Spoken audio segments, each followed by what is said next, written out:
So I've had Elgato's 4K 60S Plus external capture card for about a month now. This is a $400, which sounds beefy, but it's about the price their 4K 60 Pro launched originally. It is an external USB and SD card capture card, so you can use it completely without a computer. Records the SD card or connects to your PC via USB. However, the PC connection is quite laggy. It can record 4K, 4K 60, 1080p, 720p in HDR, but there is no tone mapping. So I have a fix for that later in the video. But overall, it is a great value, and we're gonna be reviewing it in this episode of Stream Guides.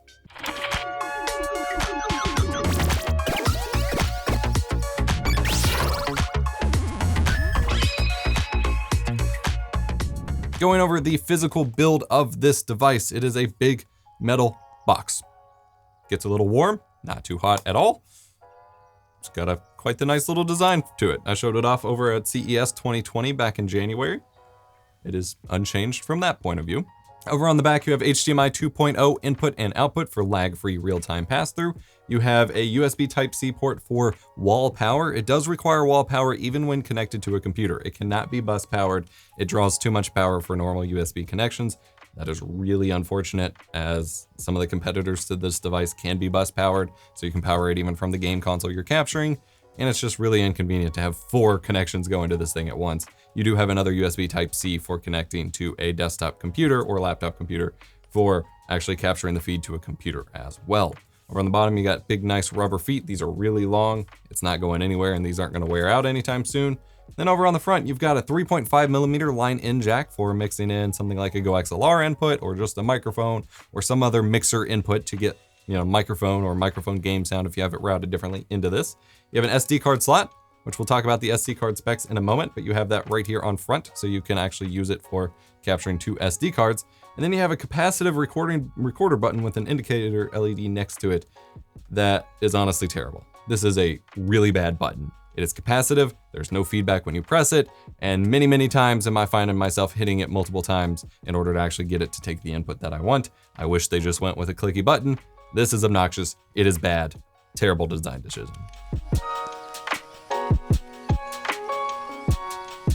As far as SD cards go, you can put in up to a 2TB SD card. Not that those really exist yet, but they have tested 1TB cards. You can put those in here and it will capture without a computer at all, even connected to this. It will capture your gameplay lag-free to an SD card, as if it was a camera, which is pretty freaking cool. I do recommend these Lexar V60 1000 times speed SD cards. SD card naming can be really confusing. The V60 is a good sweet spot for this recorder. There's V30, V60, and V90 now. If you have anything older than that, you're gonna have a bad time. You'll have to lower the bitrate drastically in the software. And I recommend formatting the cards as exFAT, because if you format it as FAT32, your files will be split up into 4GB chunks. But you just slot the SD card in here and you're good to go.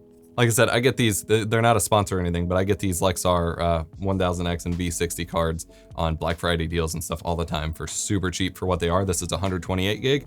It holds quite a few hours of recording, especially if you don't go full like max bitrate on this one card, which is really handy. And frankly, it's hard to recommend V30 or V10 SD cards anymore. Like, there's just little excuse for that when you get so much value out of these. The V90s are quite a bit more expensive. I wanted to test the V90 to see if I could just really crank up the bitrate on this thing and record it. I only have one, and I don't know where it went at the moment. So unfortunately, I only got to test it with V30 and slower.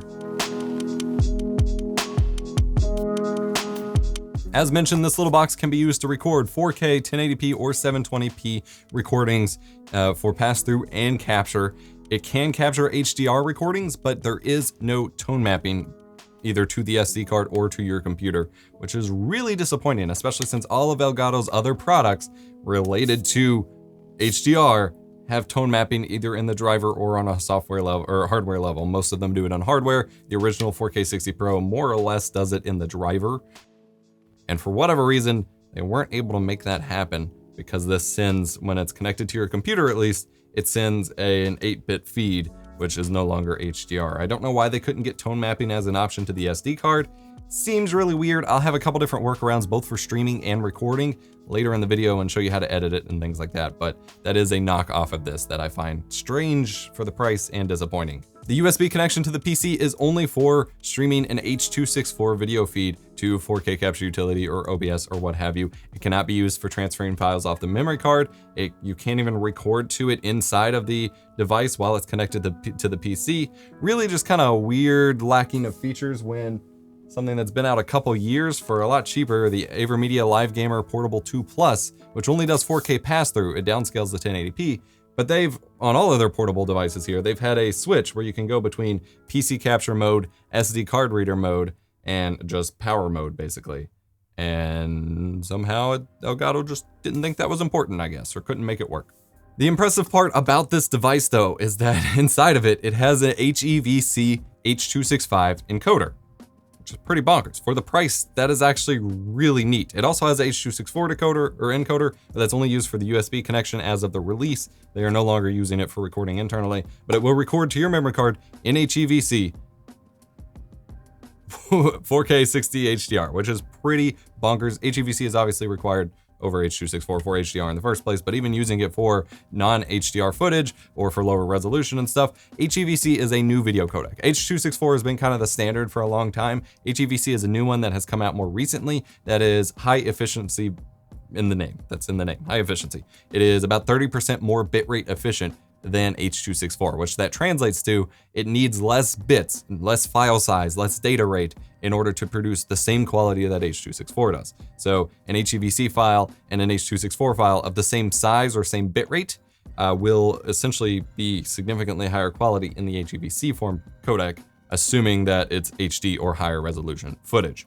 Pretty crazy that they included it in here. It's a pretty solid encoder. It looks great. You can set a max bitrate of around 140 megabits per second, but keep in mind the speed of your memory card. That's what I was talking about, the V60, V90 before. The V whatever indicates the kind of speeds you can expect out of your card. So V60 means that it's a minimum max write speed, which means the slowest it can write is 60 megabytes per second. Now there's 8 bits in a byte, so you have to do some math to figure it out. But a V60 card can hold up to basically 1 gigabit per second of footage, which is 1000 megabits per second. So 100 megabits per second from this onto an SD card like this is no problem. That's actually what my A6400 that I use for a lot of my videos, it records at 100 megabits per second, works fine. Now this does record in variable bitrate or VBR, which means that it isn't recording that bitrate constantly, which is only a good thing for your memory cards, meaning that it's not as stressed at all the time, but you may see your files in Windows and be like, that's not exactly 100 or whatever you set it to, and be confused. That's why. It defaults to 80 megabits per second for 4K footage and then scales the bitrate down based on the resolution of the footage that you're recording. However, you can change that. In my opinion, 100 megabits per second is the sweet spot for like high quality from this. And I actually have it set to 100 megabits for every resolution that it records to, because the default bitrate it was using for 720p for like my PS3 captures and things like that was a little crunchy in my opinion. So whenever you put the memory card in the slot itself, it will blink a little bit and then it will put a folder on the memory card called Elgato. In that Elgato folder is a settings.txt file, a videos folder, and a README file, which will tell you more about what you can do with the HDR videos and things like that. In that settings.txt file, you have some options that I highly recommend changing. First and foremost, there is an option to change the video recording format from MP4 to MKV. By default, it's set to 0, which is off. I highly recommend deleting that 0 and changing it to 1 and saving that TXT file and making sure you're recording to MKV. The difference between MKV and MP4, these are two different file containers, what all of your video data is stored in. MP4 is very prone to corruption should anything interrupt the process. So if you unplug the power on accident, or if you unplug the SD card before it stops writing the file, whenever you hit stop recording, the center light will actually blink for a few seconds as it finishes writing the file to the SD card. If you pull that memory card out of the reader while it's still writing that file and then put it in your computer, you're just gonna have like a 4 gigabyte or however big MP4 file that isn't playable or readable, and it's virtually impossible to fix without expensive software and a lot of hassle, and even then you can't really fix it. I've already done this with this device, set it to MKV. MKV does not corrupt as much. Just trust me, do it. Secondly, I recommend changing the bitrate. There's a section measured in kilobits per second with various bitrates for the different vertical height resolutions. So 720p, 1080p, and 4K. So by default, these are very low for HD and very 80 megabits per second. It's pretty adequate for 4K. I crank all of these up to 100 megabits per second because my memory card can support that. If you're on a slower memory card and you crank the bitrate too high, this will run into some problems. In fact, I tested on a very slow, just standard SD card with my 100 megabit per second settings, and it actually recorded for a few seconds and then turned itself off and could no longer record because it filled up the buffer, and it's just like, no, what are you doing? Stop that. So research what cards what your card's bit rates are supported, and don't go over that, or buy specific memory cards for this, as I highly recommend upgrading if you're on older SD cards anyway, because they're not gonna work well with newer video cameras and stuff like that. Just keep in mind that a higher bitrate does mean a bigger file size. So if that's a concern for you, you can actually lower the bitrate if you want, or just mess with the bitrate to get a balance of file size to video quality, because that's basically what video compression is all about.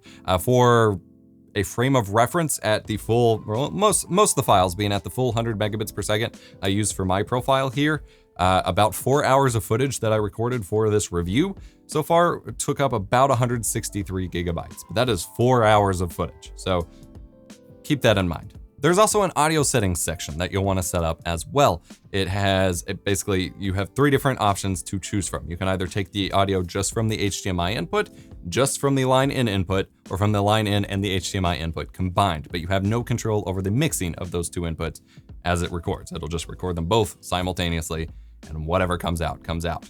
This is useful for setting up, for example, my game consoles are all ran via optical audio to my Go XLR, so if I'm recording through HDMI, usually don't have sound, which means I can just plug in my line in from my Go XLR, get that game sound, and my microphone sound if I want, all recorded to the file. Or if I'm streaming PC games, if I'm running the audio through here, I can't hear it in my headphones, so I need to run it to my Go XLR to hear it in my headphones, but then it's not recorded here, line out from the Go XLR into here, solves that problem.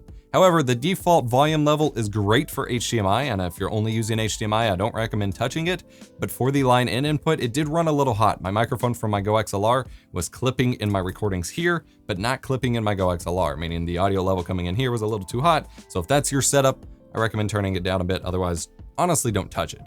This is a microphone test using the line in on the Go XLR. And then of course, videos are in the videos folder, as I mentioned. The quality is very solid, especially at high bit rates with this HEVC encoder. But as of launch, again, it is only HEVC, which can be very tough to edit, as anyone who's had files from one of the newer Panasonic cameras or what have you have discovered, is HEVC files are not fun to edit, especially in something like Premiere Pro and on lower end hardware. And that's some of the dilemma I'll bring up is, this makes 4K recording much more accessible because you don't need a high-end PC to record it, and then you still might need a high-end PC to edit it. It's a little weird. However, if you have something like an iPad or an iPad Pro, you can edit through those HEVC files like a breeze. It handled it no problem. LumaFusion just flew through some recordings that I made on this 4K 60S Plus, copied over here. It flew through them without any issue. The only problem I ran into was HDR support. It actually played back in the preview, the HDR video just fine. However, whenever it actually rendered out the final video, it was just all really dark. It didn't even look like normal HDR to SDR, no tone mapping present where it's washed out. It was just really dark, really weird. So don't use HDR unless you know a better way in LumaFusion to make HDR workflows work. I'll have other editing options for PCs later in the video.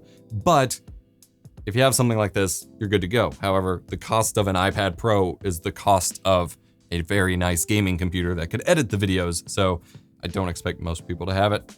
If you are editing on PC, use proxies, generate optimized media, and check out my optimization guides for DaVinci Resolve as well as Adobe Premiere Pro to help you get a better editing experience with these files. They will be linked in the video description.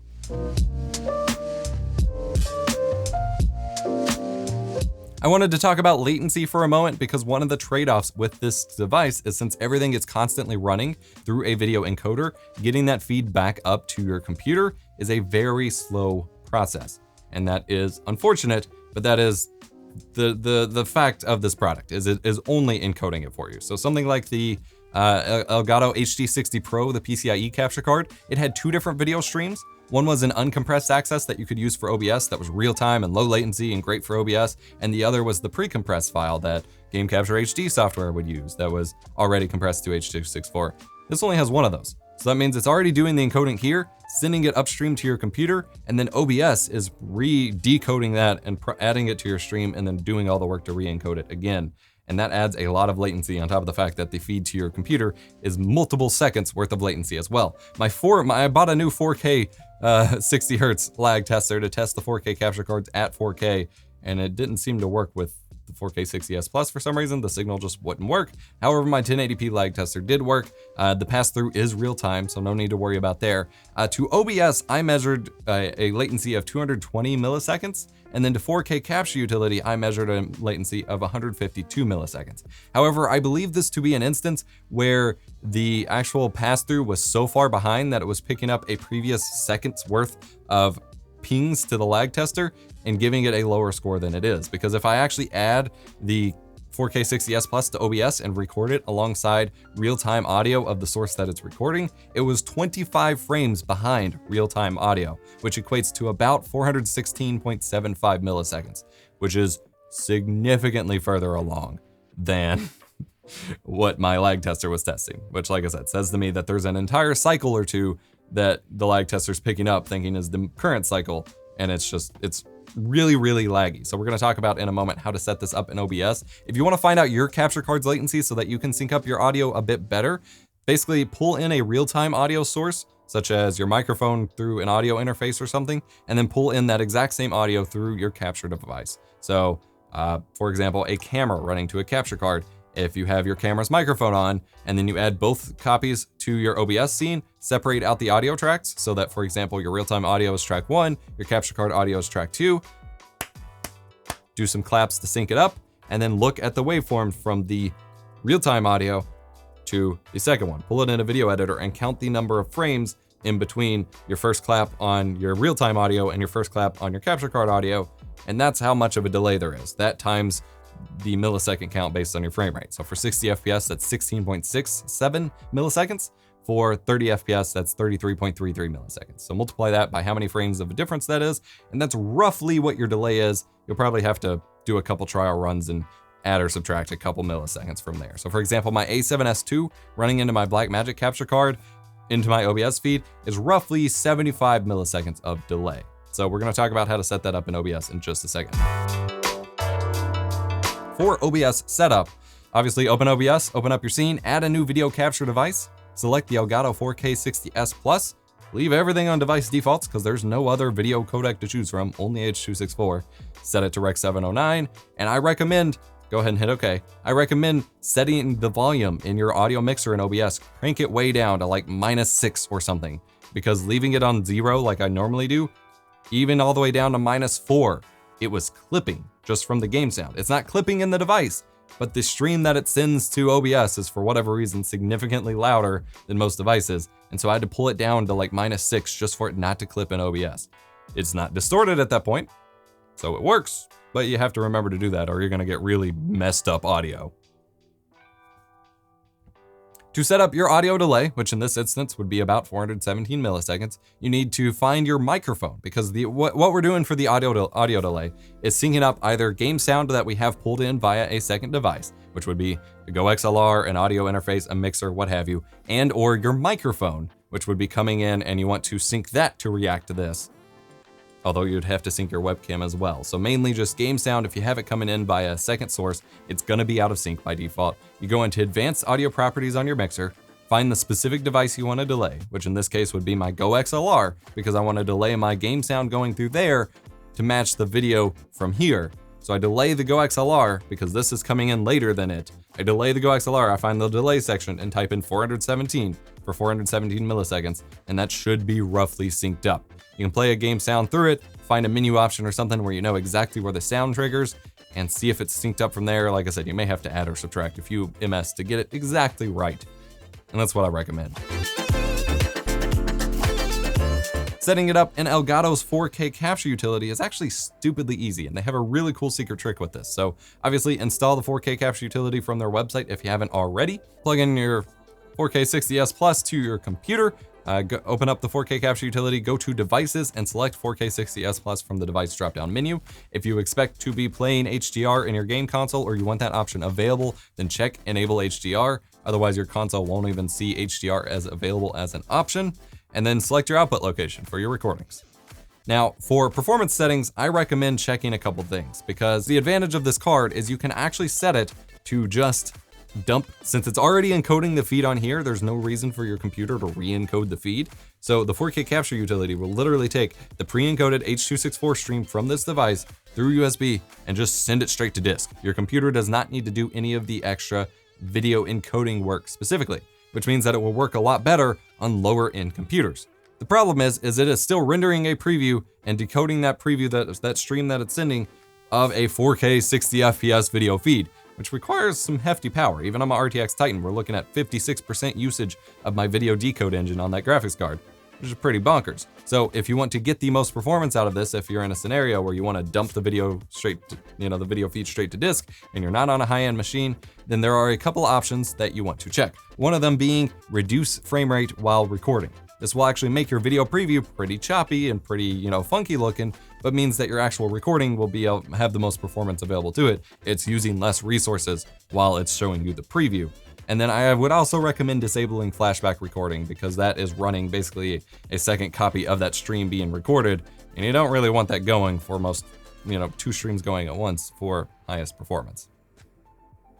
Now, if you are on a higher end machine and want to be able to record a copy of the video feed in this without overlays and things like that, but still have it in your video stream, unfortunately, this does not support the multiple application thing that their new 4K 60 Pro Mark II does. It also does not let you record in the device while it's recording to your computer. It's really disappointing and frustrating. That would be what a lot of people would want. However, their 4K capture utility software does have that stream link feature I covered back in 2017, which sends an NDI feed out from the 4K capture utility app to OBS. And then you just add an NDI source to OBS and it will be this device. And so you can record in 4K capture utility, without overlays and everything like that, and still have it in OBS in your stream feed with all your overlays and your face cam and things like that. So you have that option available to you. It's in the general settings. It's called Stream Link.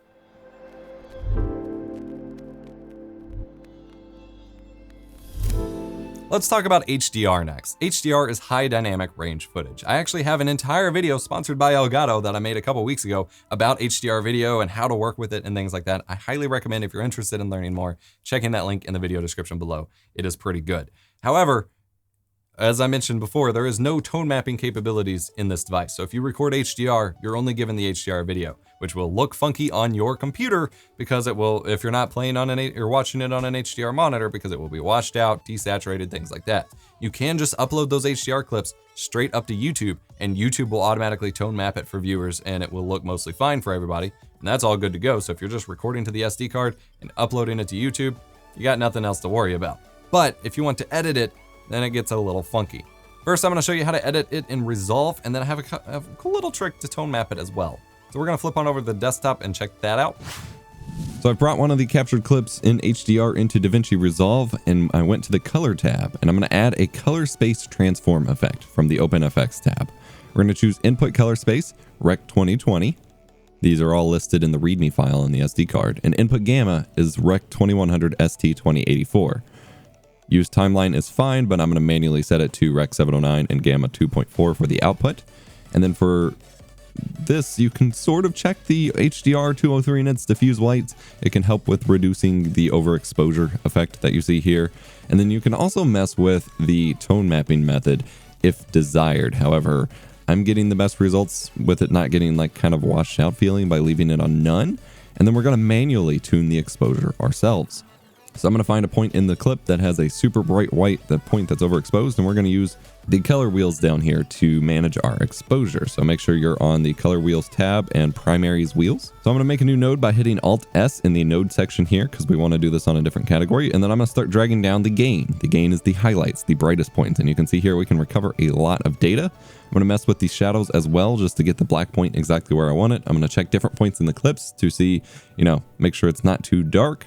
And then we're actually going to adjust the midpoint as well, because we want to bring down those highlights so it's not overexposed, but we want, our middle ground, like our battle rifle and things like that, to still look pretty nice. Playing back the clip, this seems to look pretty good for Halo 2 Vista specifically. What I'm actually going to do, however, I'm going to make another node. Again, click in the node section and hit Alt S. And then I'm going to adjust contrast and saturation just a little bit to try to match what I see on my screen when I play the game. Get the colors popping a little bit more. overall, that looks fine. I'm good to go. If you want to save this for yourself, right click the preview and click grab still, and this will create a still instance of this clip with all of the color grading effects you have already applied. And then you can drag that into the power grade section. Now, if you don't see that, make sure the gallery is open over here in the top left. And then I'm going to change the label and rename it to Halo 2 Anniversary HDR to SDR. And this will be included in the LUT pack that I talk about later in the video. Now I can drag it to power grade, and the power grade bin will appear in all projects that I make moving forward.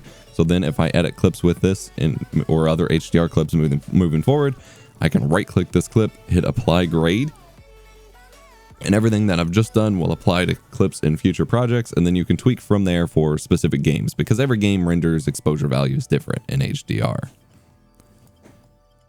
Now, for HDR to SDR tone mapping, I wasn't satisfied just using the video editors because it's kind of clunky in some of the video editors. And so I've actually made a FFmpeg script. There is a HDR to SDR tone mapping filter in FFmpeg. However, it is very slow, be warned, but I have two different scripts here. One will use ProRes, which will create an uncompressed lossless file, but it will be a really big file size. And one uses NVENC, NVIDIA's encoder, which makes a smaller file, but unfortunately does not move any faster. And then using PyWin Context, a context menu editor I showed off in a previous video. You can check out that video linked in the description below. I can now just right click a video clip, go to my video tab, and choose SDR or HDR to SDR tone mapping, and just do it right there. And it'll open up a terminal window and start tone mapping for me. However, I will also have included in the description below a place where you can download two .bat files, and all you have to do is drag your video clip onto that .bat file, and it will start doing the tone mapping for you. So that's a little more convenient if you don't want to mess with code yourself. Keep in mind, though, it only moves at about 3 to 5 frames per second, even on my beefy Threadripper RTX Titan rig. So it will take quite a while for longer clips, and unfortunately there's no way around it. But if you want manual tone mapping, it looks pretty good. I'll have some comparisons on screen of how it looks compared to my own Resolve tone mapping, which granted will be fine-tuned per game, but that is available to you. There is an option in FFmpeg to use the OpenCL HDR to SDR tone mapping filter, which apparently moves faster, but I find virtually no documentation on it online, and it's been a nightmare to try to set up. So I may have a future update video on it, but for now, I don't. So that's it over on the desktop side. Back to the review. But the problem is, if you have this added to OBS to live stream, then all of your if you want to play in HDR, what your viewers get is this washed out, ugly mess that doesn't work. There is no HDR support in OBS because OBS operates in the 8-bit color space and HDR is 10-bit. So once you clamp down the signal to 8-bit, it's no longer really HDR. And so it will always look washed out until they somehow implemented a 10-bit pipeline. However, I have a fix, and it's available in the description below, and I'm unashamedly selling something. I have created quite a few LUTs that you can add to OBS. Back in 2018, I believe, OBS got LUT support, lookup tables, color lookup tables that you can implement and add, cool filters and or color grading to your video clips in OBS Studio, which is really nice. I also use that to create based on some captured footage from this device as well as some PC HDR gameplays. I created some LUTs in DaVinci Resolve that more or less replicate the look that you would get by having actual HDR to SDR tone mapping. It won't be exact HDR to SDR tone mapping because I'm not actually working with the raw HDR footage. I'm working with the crappy compressed version, but I have created a couple LUTs that will help you out. So in the zip that you will pick up, it's $5 over on Selfie. I'll have a link in the video description below, pretty cheap. There will be a few files in it. I'll have some PNG and .cube LUTs, both are supported in OBS. Basically, you just add a video filter to your 4K 60S capture device. And again, this will work on PC game capture sources as well. I tested it on Doom and a few other games running on PC. You right click on your video source, go to add filters, apply LUT, and select the LUT that you wish to use, be it the PNG file or the cube file, and then you can control the intensity of it and go from there. I have a few different LUTs. I have one that's a generic, just HDR to SDR tone mapping that should work fine with most games. And again, I have that in the PNG and the cube because they will look slightly different.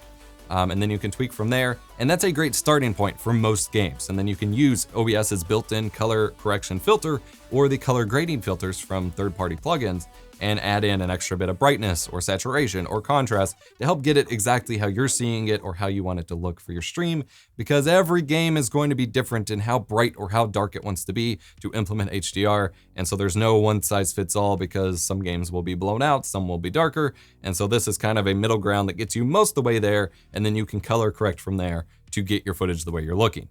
There's a couple other LUTs for specific games, that being Doom Eternal, Rocket League, and God of War on PS4 so far. And these will work with, you can experiment with applying them to other games. It will work with PC or from this device, and you apply it in OBS and you have that to work with. And so I have for Doom Eternal and Rocket League, I have LUTs both for just normal SDR gameplay if you just want to make it look better for your stream.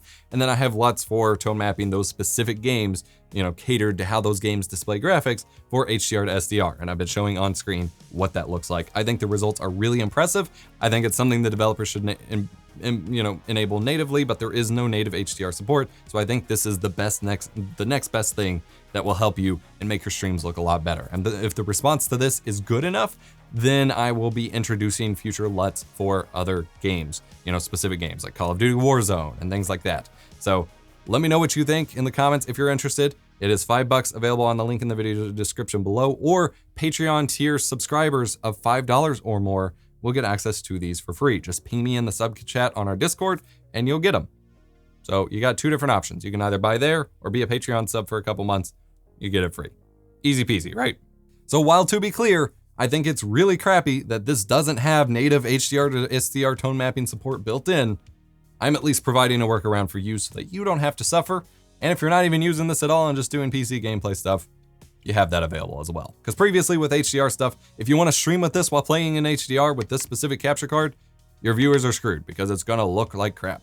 Or if you're playing PC games and you want to play in HDR and also stream, your viewers are screwed because it's going to look like crap. This makes it not look like crap. It's what you want, right? Real quick, I wanted to note a couple extra things that this thing has supported that I tested that I was actually kind of impressed by. You can use it for PC captures, but it does not support 1440p. It does not support high refresh rate. It does not support ultrawide, so only 1080p, then jumping up to 4K. And it is very slow to adjust to format. So if you have one of those games that resizes your monitor whenever it launches, even though you have it set to your native resolution, and does that awkward, like slow, your display goes black for a minute kind of thing, this is gonna add even more time to that process. So keep that in mind. It is very, very slow to adjust the formats. And if you are using it for PC gameplay, you will be subject to screen tearing, as all PC-based capture cards are, because that's what's going to your screen. You don't see it as much on your screen, especially a high refresh rate one, but it's going to be present in the capture and it's going to be noticeable, whereas a software game capture would not have that present. It also, of course, does not support G-Sync or adaptive sync or anything like that. 1080i is not officially supported by this device, but by enabling it on a PS3, I did get it to pass through just fine. However, it recorded to some super weird stretched resolution, but it's not officially supported. This did work fine with 1080p and 720p sources from my Xbox 360 and my PS3, and it even worked with my open source scan converter, which is a video line doubler or scaler that works with retro game consoles to line double them to 480p from 240p or even higher, and it worked with all modes. So I put in the Super Nintendo, which runs at an odd refresh rate and doesn't work with most things, and I got 2, 3, 4, and 5 times recorded into this device. Now the monitor I had it connected to did not like 5 times and was not showing anything, but I think it was that specific monitor, but all modes did record to this, which is very, very impressive, especially since it doesn't support a lot of weird formats, as I just said. It works with the OSSC at 5x scale mode, which is really freaking cool. Worked fine with the Framemeister, of course. It even worked with my iPad Pro. I recorded some screen and the game with it, both in vertical and landscape mode, and it recorded it even in HDR and passed it through to my monitor just fine, because the iPad Pro basically just kind of put it in a 4K 60 HDR signal. It handled it just fine, and the footage looks great of Call of Duty Mobile. So that was pretty nice as well.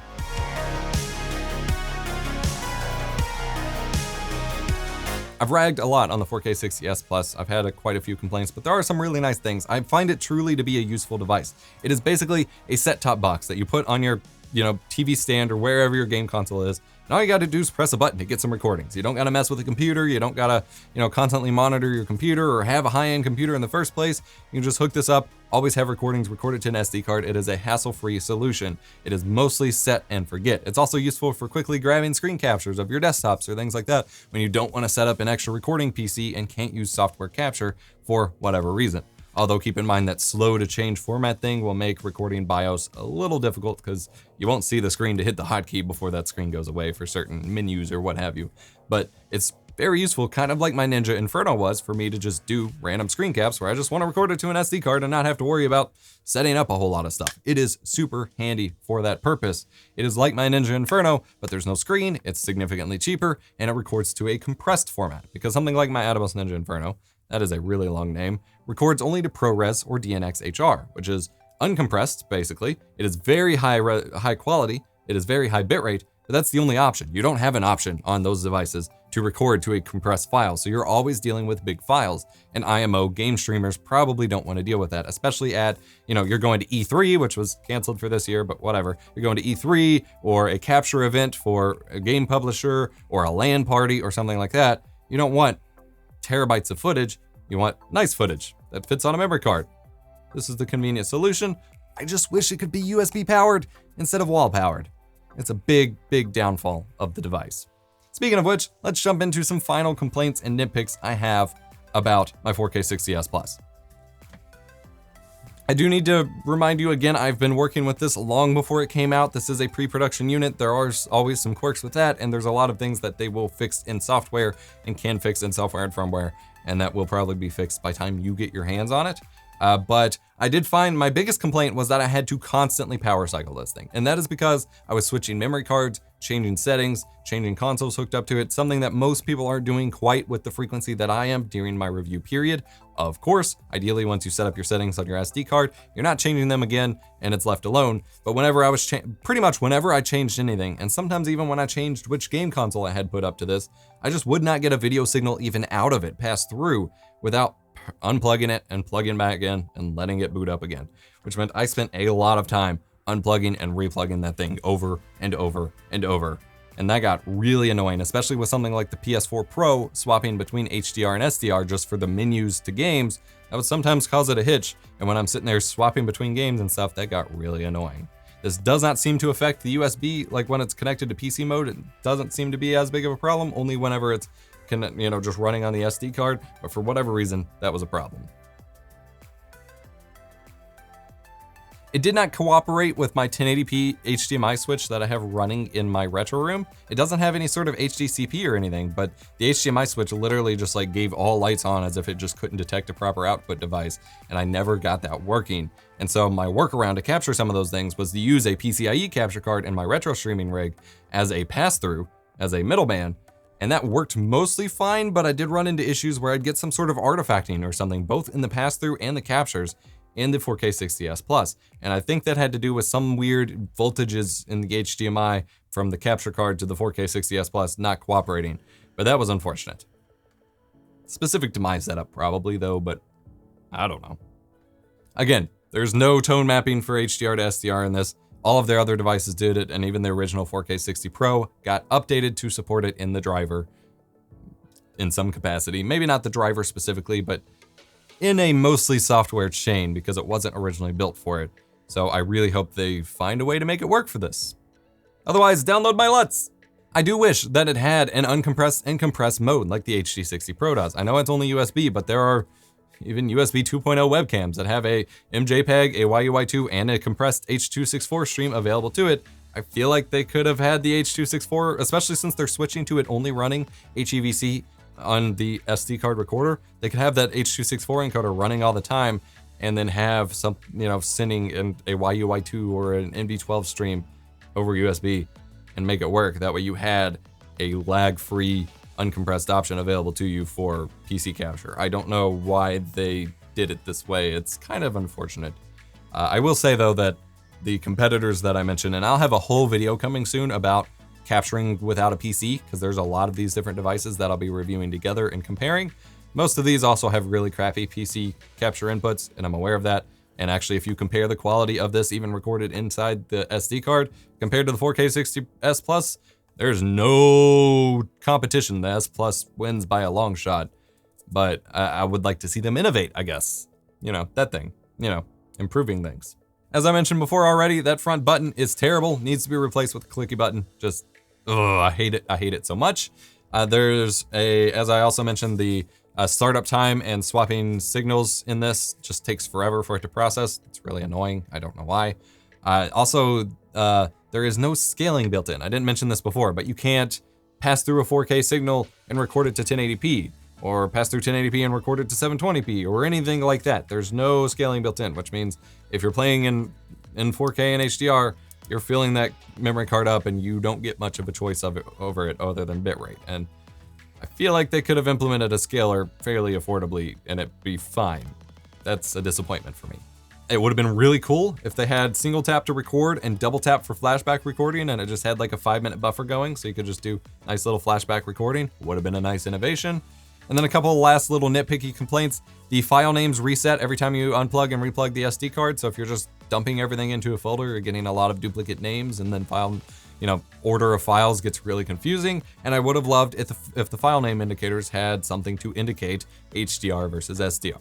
Would have been kind of cool. And again, I really wish you could use the record button while it's connected to the PC, both to record to the SD card. Again, it's only using HEVC when it's recording to the SD card, so that shouldn't interfere theoretically with the H.264 encoder going up to the PC. So you could record internally while sending it to PC, or just use it to control 4K capture utility. Just make that recognized as a record button for 4K capture utility, and you never gotta look at the software. I don't know, something could have been done there, and instead it just becomes a dummy when it's connected to the PC, and that just doesn't seem right to me. Speaking of 4K capture utility, oh boy. So Elgato makes really good devices, hardware, gadgets. They don't make really good software. Stream Deck seems to be their main focus, and that's where all the good software went, but otherwise, software has never really been their strong suit, and it's clear they don't have a lot of resources dedicated to it. 4K capture utility has always been a fairly buggy mess for me, crash prone, and has never been feature complete with the Game Capture HD app.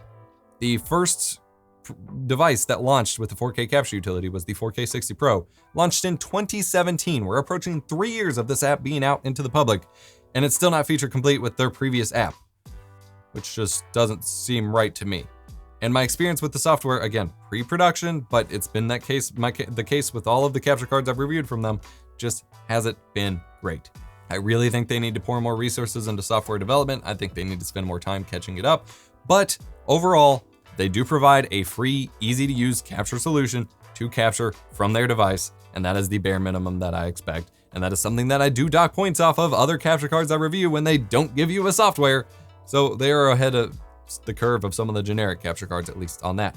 There is, as I mentioned, a really cool trick with the 4K capture utility in this, in that it doesn't need to re-encode the footage it's capturing from this. So it's basically dumping to disk. So the only real resource usage being used is disk speed, USB bandwidth, and then video decoding of the preview, which I showed you how to reduce that impact, that performance impact if desired.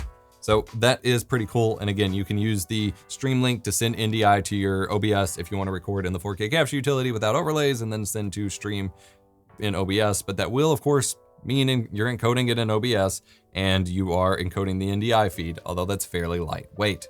Now, just to get this off my chest, because people argue with me, this will not encode your video feed in OBS. There is quite literally no way for it to do that. It will not do it. You don't want it to do that. It is not necessarily impossible, but not a good idea. It doesn't happen with this. It won't do it. So just because it has a video encoder in here does not mean it benefits OBS in any way. And in fact, as I mentioned, both with latency and with the processing power of decoding that signal and then re-adding it to your scene and re-encoding it again, it will use more resources than something like their 4K 60 Pro Mark II or their HD 60s Plus when it comes to OBS specifically. People always want to argue with me about that. I have a whole video about that linked in the description below. If you're looking for a single PC capture solution and you're wanting to use this in OBS versus just recording to the SD card, which is totally an option. I have a lot of people who message me, have laptops or something, they just want something to capture gameplay. This will do it to the SD card, but if you're doing it in OBS, this will not benefit a single PC capture setup in terms of performance whatsoever. It will only make it worse. Again, there's no tone mapping in OBS or the 4K capture utility, and I was kind of disappointed that you have to edit the settings for the device in a text file on the SD card and not through 4K capture utility. Just seems like a weird choice. Conclusion time. Both Elgato and AverMedia have been rushing to get the world first, I think they're both kind of claiming it, external 4K capture solution that actually captures in 4K and HDR. There has been the Magewell 4K pass-through plus I reviewed a while back that does 4K pass-through and it captures in 1080p 60 and 1440p 60, but can't really do 4K due to bandwidth limitations on USB 3 because it can't do uncompressed 4K. But these two companies were rushing to make the first external USB or external 4K actual capture solution. And this was not the approach I expected Elgato to take. I was expecting an HD60S Plus, but that records 4K.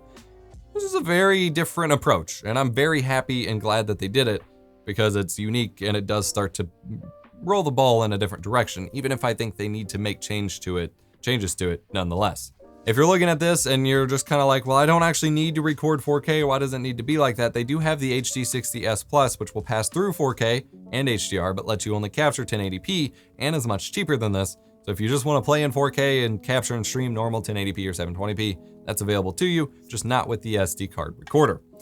Tone mapping not being here is a big deal. IMO, go buy my LUTS instead, but their missed opportunity is an opportunity for me. It just seems weird. But it is a big deal in my opinion. It definitely beats out the Cloner Alliance and Live Gamer Portable 2 Plus options when it comes to external recorders by a long shot. I will have a future video on that. For no PC mode recording specifically, it beats them out. But for an external capture device, I don't know. I feel like I wanted something else. I have the Live Gamer Bolt review coming from AverMedia soon. It's under embargo at the moment. I can't say anything about it, but I will be comparing it to this in this review. Honestly, for $400, this is still a crazy value. It has its limitations, it has its criticism from me, but for $400 for an external no PC mode capture device, this cannot be beat, both for normal screen capture and just kind of on the go camera capture, those kinds of things, as well as game capture. You're not gonna find anything like this on the market. And the fact that it has an HEVC encoder built into it is just absolutely bonkers. It does bring up an interesting dilemma that I will leave you to think about with this review. It makes the process of capturing and actually collecting video files of 4K HDR, 4K 60 video streams a lot more accessible. You spend $400, you have this box, you buy some memory cards, you don't need a high-end computer to capture it, but it doesn't solve the problem of actually producing content with those videos. You can use a free program like AVI-Demux, which I have a whole video on, in order to split up the files so you can trim some of the fat and make shorter clips to share on social media and things like that. Although Twitter's not gonna accept HDR files either, but you can do that without needing high-end PCs or anything like that. But to actually do video editing of these files, especially in the HEVC codec, it's no more accessible than it was before this device. So it kind of highlights the dilemma and kind of the catch-22 that a lot of people come to me with, where they want to produce videos with these high-end gaming formats, 4K, HDR, high refresh rate, things like that, but they don't want to just, they don't have the PC specs to back it up, and they expect that to just be solved for them. And this is as close as you're going to get. You can capture them now, but editing it is still going to be a problem, and there's no real working around that. That's just physics at that point. Hope you enjoyed this review. Amazon affiliate links will be in the description below, as always, to the 4K 60S Plus if you want to pick one up for yourself. If it's the kind of device you're looking for, I recommend it. Thumbs up, absolutely. If not, their HD60S Plus is an option as well. Hit the like button if you enjoyed, subscribe for more streaming coverage and awesome tech videos, stream guides, things like that. I'm EposVox, your stream professor. Go join us on Patreon and Floatplane, where you get early access to videos, behind the scenes content, and if you're a pledge of $5 or more, you do get my LUT packs and things like that for free. Go check out my LUTs if you want to stream while playing in HDR and fix that for your viewers. Link in the description. I'll let you get out of here. I'll see you next time.